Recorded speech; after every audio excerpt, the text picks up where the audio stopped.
अस्सलाम वालेकुम। मेरा नाम डॉक्टर कदीर है। आप देख रहे हैं मेरा यूट्यूब चैनल। तो व्यूअर्स, आज हम डिस्कस करेंगे necrosis. Necrosis is accidental cell death. जब इंजरी परसिस्टेंट हो और इरिवर्सिबल हो तो वो नॉर्मल सेल को नेक्रोसिस के वे पर ले जाती है। Persistent and reversible injury leads the normal cell to the way of necrosis. Normal injury अगर रिवर्सिबल इंजरी हो तो उससे रिकवरी हो जाती है। उससे सेल की मॉर्फोलॉजिक और केमिकल जो फंक्शंस लॉस होते हैं उससे वो रिकवर हो जाते हैं। रिवर्सिबल इंजरी की अगर बात करें तो नॉन रिवर्सिबल इंजरी में या इरिवर्सिबल इंजरी में प्रोग्रेसिव अगर इंजरी होती है तो वो नेक्रोसिस की तरफ चली जाती है। इसमें देखें कि नॉर्मल सेल है। नॉर्मल सेल में न्यूक्लियस है। न्यूक्लियस में ये न्यूक्लियस और every type of organelle functioning normally in the normal cell with the normal size and texture of organelle. When the injury proceeds, when there is injury is of reversible type, then this normal function is recovered back. And you can look here, this is the membrane blebs in the as a result of membrane blebs are formed as a result of the reversible injury. Myelin figures भी बनते हैं इसमें। तो जो cellular organelles होती हैं, जिस तरह एंडोप्लाज्मिक रेटिकुलम और माइटोकॉन्ड्रिया की स्वेलिंग हो जाती है इसमें, तो माइलिन फिगर्स जो पिछले लेक्चर में मैंने बताया था कि माइलिन फिगर्स जो होते हैं ये जब न्यूक्लियर जो प्लाज्मा मेम्ब्रेन होती है वहाँ पर एटीपी, पोटाशियम, कैल्शियम और पोटाशियम चैनल्स होते हैं, एटीपेज होते हैं जो कि माइटोकॉन्ड्रिया में एटीपी ना बनने की सूरत में ये इनकी फंक्शनल अनस्टेबिलिटी हो जाती है। ये फंक्शन लॉस कर जाते हैं, जिसकी वजह से वाटर एक्सटर्नल एनवायरनमेंट से सेल में वाटर एंटर होता है, जिससे ये सेलुलर स्वेलिंग हो जाती है। और इस स्टेज को कहते हैं हाइड्रोपिक चेंज। यहां पर मैं लिख देता हूं,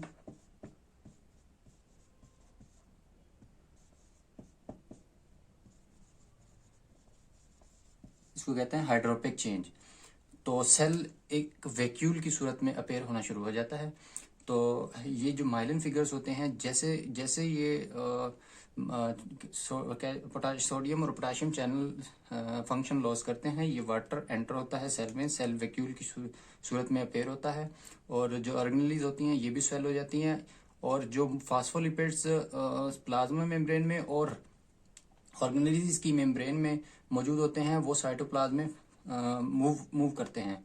साइटोप्लाज्म में ये सस्पेंड हो जाते हैं। तो साइटोप्लाज्म में ये माइलिन फिगर्स बनाते हैं।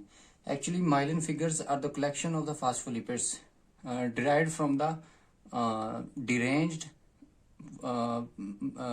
membranes of the internal organelles and from the plasmolemma. When there is progressive injury or irreversible injury, this leads the reversible injury to the reversibly injured cell to the necrotic cell.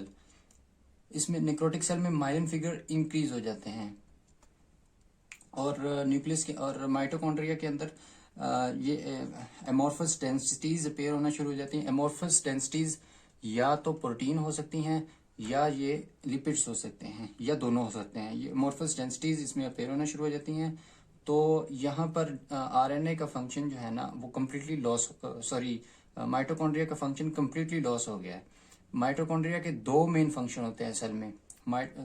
Mitochondria की मैं अगर amount की बात करूं तो ये 22% बनाता है, सेल की प्रोपोर्शन करता है, सेल मैस का ये 22% हिस्सा होता है माइटोकॉन्ड्रिया। टोटल नंबर 1700 माइटोकॉन्ड्रिया पर सेल में मौजूद होते हैं, 1700 माइटोकॉन्ड्रिया। और हर माइटोकॉन्ड्रिया एनर्जी जनरेशन कराता है और एपोप्टोसिस कराता है।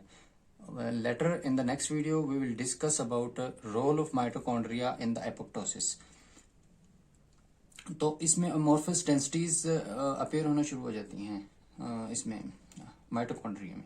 और जो न्यूक्लियस फेट होती है, न्यूक्लियस फेट में ये होता है कि जो इसको हम बाद में डिस्कस करेंगे न्यूक्लियस फेट को। अब सेल की ब्लबिंग शुरू हो गई है, सेल वाल की, यहाँ से ये सेल ब्लबिंग यानी कि सेल जो है ये रिमूव हो जाएगा, सेल ब्लबिंग होगी जो तो ये एक्स्ट्रासेलुलर स्पेस में आ जाएगा। वहां पर ल्यूकोसाइट्स आएंगे, ल्यूकोसाइट्स की इन्फिल्ट्रेशन होगी। ये देखिए मैंने ल्यूकोसाइट्स बनाए हैं, ल्यूकोसाइट जो कि पॉलिप्स भी कहते हैं इनको, पॉलीमोर्फो न्यूक्लियर साइट भी होते हैं ये। और क्योंकि इसमें न्यूक्लियस जो होता है उसकी बहुत तकरीबन नॉर्मली 3 to 5 न्यूक्लियर इसकी शेप्स होती हैं, सेगमेंट्स होते हैं, इसलिए इसको पॉलीमोर्फो न्यूक्लियर सेल्स भी कहते हैं।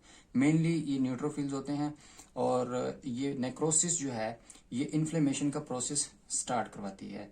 Necrosis is this accidental cell death and it can elicit the inflammation in the surrounding.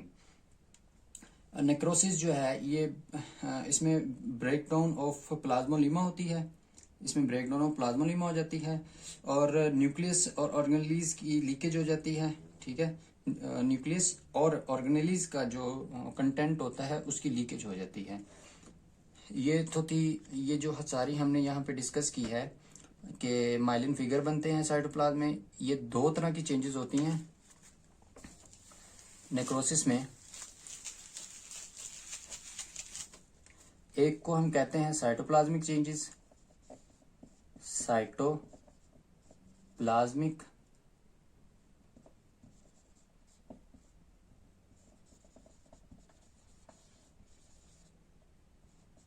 और दूसरी होती है न्यूक्लियर चेंजेस।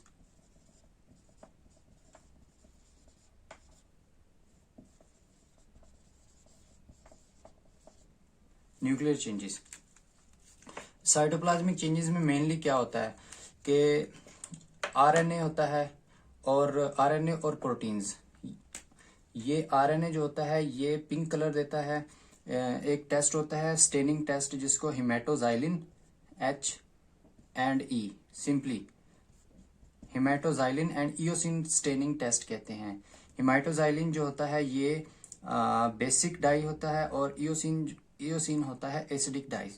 और सेल साइटोप्लाज्म में मौजूद बेसिक एंड एसिडिक स्ट्रक्चर्स को स्टेन करने के लिए इस टेक्निक को यूज किया जाता है। और साइटोप्लाज्म में आरएनए जो होता है वो हिमेटोजाइलिन के साथ बाइंड हो जाता है स्टेनिंग के लिए। माइक्रोस्कोपिक लेबोरेटरी स्टेनिंग में जब हम नेक्रोटिक सेल्स को देखते हैं तो जो सेल में मौजूद आरएनए, सेल साइटोप्लाज्म में मौजूद आरएनए हिमेटोजाइलिन के साथ बाइंड हो जाता है।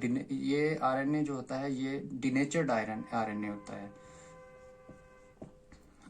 मतलब कि ये नॉन फंक्शनल आरएनए होता है क्योंकि नेक्रोसिस हुई है तो आरएनए नॉन फंक्शनल हो गया। ये हिमेटोजाइलिन के साथ बाइंड हो जाता है। और डिनेचर्ड प्रोटीन्स होती हैं जो इयोसिन के साथ अटैच हो जाती हैं। डिनेचर्ड प्रोटीन्स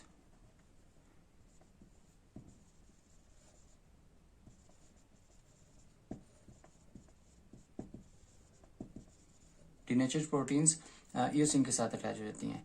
ये एक साइटोप्लाज्मिक चेंज होती है। और दूसरी साइटोप्लाज्मिक चेंज ये होती है कि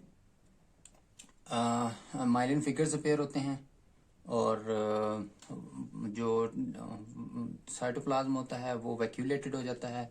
साइटोप्लाज्मिक एंडोप्लाज्मिक रेटिकुलम और माइटोकॉन्ड्रिया की स्वेलिंग हो जाती है। एमोर्फस डेंसिटीज अपीयर होना शुरू हो जाती हैं और ब्लैबिंग्स होती हैं। ब्लैबिंग्स में ये जो ब्लैबिंग्स होती हैं ये साइटोप्लाज्म से सेल से ये डिटैच हो जाती हैं और ये सराउंडिंग टिश्यू में जब फ्लोट करती हैं टिश्यू फ्लूइड में ये फ्लोट करती हैं तो वहाँ पर ल्यूकोसाइट्स आते हैं जो कि ल्यूकोसाइट हमारे इन्फ्लेमेटरी सेल्स हैं। ये इन्फ्लेमेटरी सेल्स इन्फ्लेमेशन काज करते हैं और जो माइटोकॉन्ड्रिया है इसमें एमॉर्फस डेंसिटीज अपेयर होना शुरू हो जाती हैं। और एमॉर्फस डेंसिटीज या तो मैंने बताया कि ये प्रोटीन्स हो सकती हैं या लिपिड्स होते हैं, ये दोनों हो सकते हैं, मेनली प्रोटीन्स होती हैं। और यहाँ पर ये इन्फ्लेमेशन शुरू हो जाती है। ये तो थी साइटोप्लाज्मिक चेंज।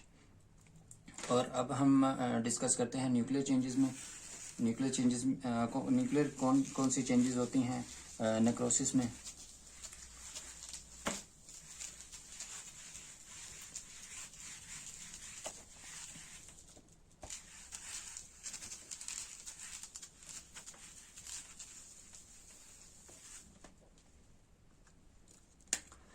तीन तरह की न्यूक्लियर चेंजेस होती हैं जो कि नॉन स्टेबल होती हैं, नॉन स्पेसिफिक होती हैं। और इसमें मेनली ये कंसीडर किया जाता है कि ये डीएनए की और क्रोमेटिन की ये ब्रेकडाउन की वजह से होती हैं। एक तो है pyknosis. Pyknosis is the first step, then it lead to the karyorrhexis.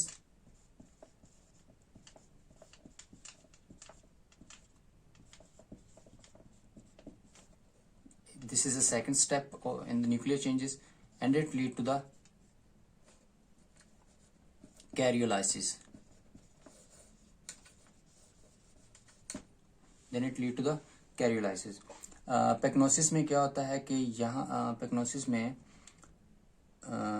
Basophilia increase हो जाता है और क्रोमेटिन जो है उसकी न्यूक्लियर श्रिंकेज होती है। ये इसको वन बाय वन हम डिस्कस करते हैं। पेक्नोसिस में क्या होता है कि बेसोफिलिया इंक्रीज होता है, बेसोफिलिया इंक्रीज, और इसमें न्यूक्लियर श्रिंकेज होती है।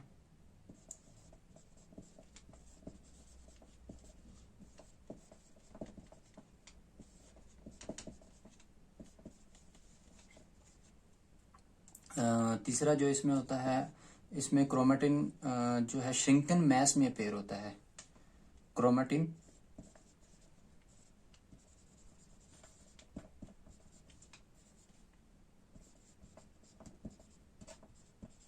श्रिंकन मैस में अपेयर होता है। और जो डीएनए होता है वो उसकी डीएनए की ब्रेकडाउन हो जाती है, जिसमें डीएनएज एंजाइम डीऑक्सीराइबोन्यूक्लियस एंजाइम इसकी ब्रेकडाउन करता है। और तकरीबन 1 से 2 दिन में ये नेक्रोटिक न्यूक्लियस जो है डिसअपेयर हो जाता है, 1 से 2 दिन में। ये तो थी पेक्नोसिस। पेक्नोसिस में दोबारा आके बेसोफिलिया इंक्रीज हो जाता है और न्यूक्लियर श्रिंकेज होती है, क्रोमेटिन श्रिंकेज हो जाती है, क्रोमेटिन श्रिंकन मैस अपेयर होता है। और डीएनएज एंजाइम जो है वो डीएनए की ब्रेकडाउन करवा देता है और 1 से 2 दिन में ये न्यूक्लियस डिसअपेयर हो जाता है। कैरियोरैक्सिस में ये होता है कि जो न्यूक्लियस होता है वो डीएनए होता है उसकी ब्रेकडाउन हो जाती है। सिंपली कैरियोरैक्सिस में डीएनए की ब्रेकडाउन होती है। और फिर है कैरियोलाइसिस। कैरियोलाइसिस में जो न्यूक्लियस होता है वो डिवाइड हो जाता है। कैरियोलैक्सिस में न्यूक्लियस जो है वो डिवाइड, कैरियोलाइसिस में न्यूक्लियस डिवाइड हो जाता है। अब हम डिस्कस करेंगे types of necrosis. Types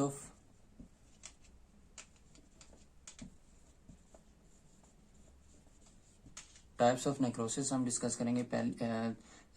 6 types of necrosis हैं। पहली है कोआगुलेटिव नेक्रोसिस,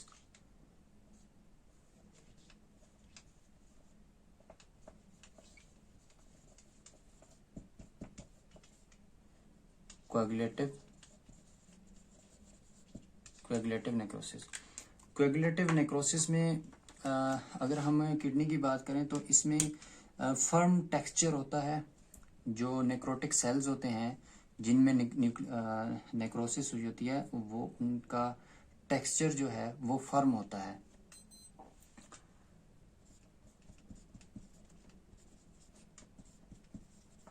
फर्म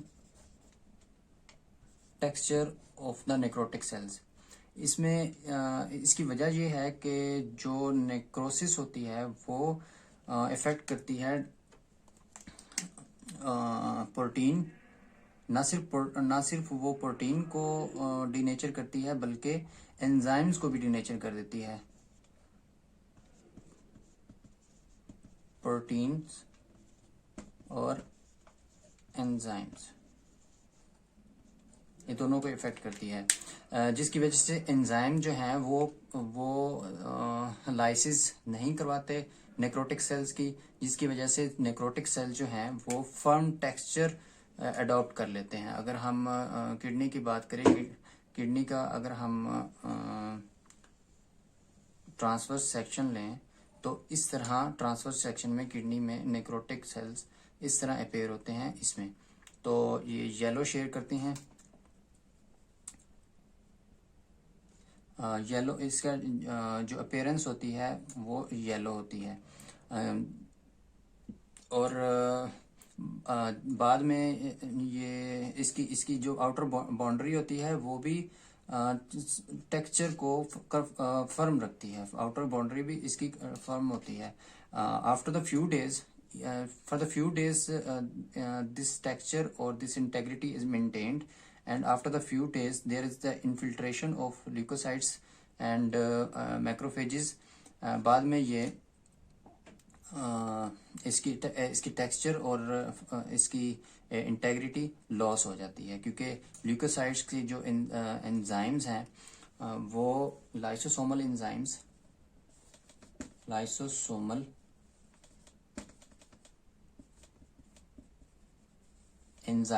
ये एंजाइम्स रिलीज करते हैं लाइसोसोम्स, और वो लाइसोसोमल एंजाइम्स इसकी इंटेग्रिटी को डिरेंज कर देते हैं, इसकी इंटेग्रिटी खत्म हो जाती है। ये जो फर्म टेक्सचर है ये खत्म हो जाता है, लिक्विफेक्टिव नेक्रोसिस। और ये लिक्विफेक्टिव नेक्रोसिस जो है तकरीबन तमाम सॉलिड ऑर्गन्स में होती है, और ये ब्रेन में नहीं होती। लिक्विफेक्टिव कोआगुलेटिव नेक्रोसिस ब्रेन में नहीं होती, बाकी सारे ये सॉलिड ऑर्गन्स में होती हैं। यहाँ पर मैं लिख देता हूँ,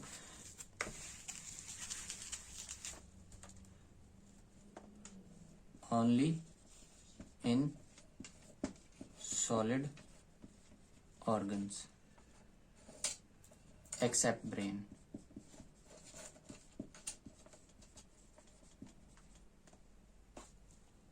ठीक है, और उसके बाद हम डिस्कस करते हैं लिक्विफेक्टिव नेक्रोसिस।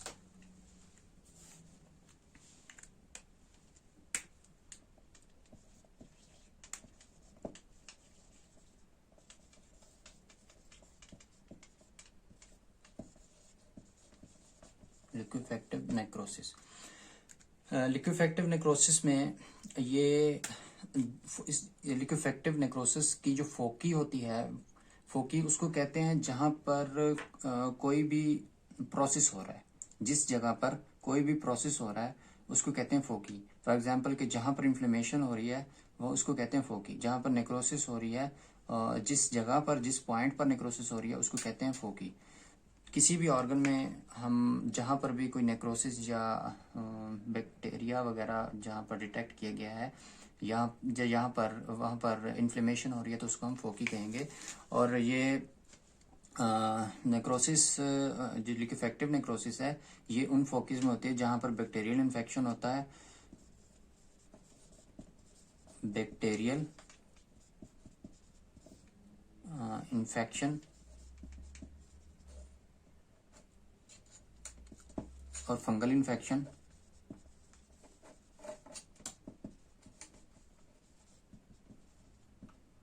फंगल इन्फेक्शन होता है वहां पर ये लिक्विफेक्टिव नेक्रोसिस होती है। लिक्विफेक्टिव नेक्रोसिस में होता यह है कि जो बैक्टीरिया और फंजाई होते हैं ये क्विकली इन्फ्लेमेशन के प्रोसेस को एक्टिवेट करते हैं, और जब इन्फ्लेमेशन का प्रोसेस एक्टिवेट होता है तो उसमें जो हमारे इन्फ्लेमेटरी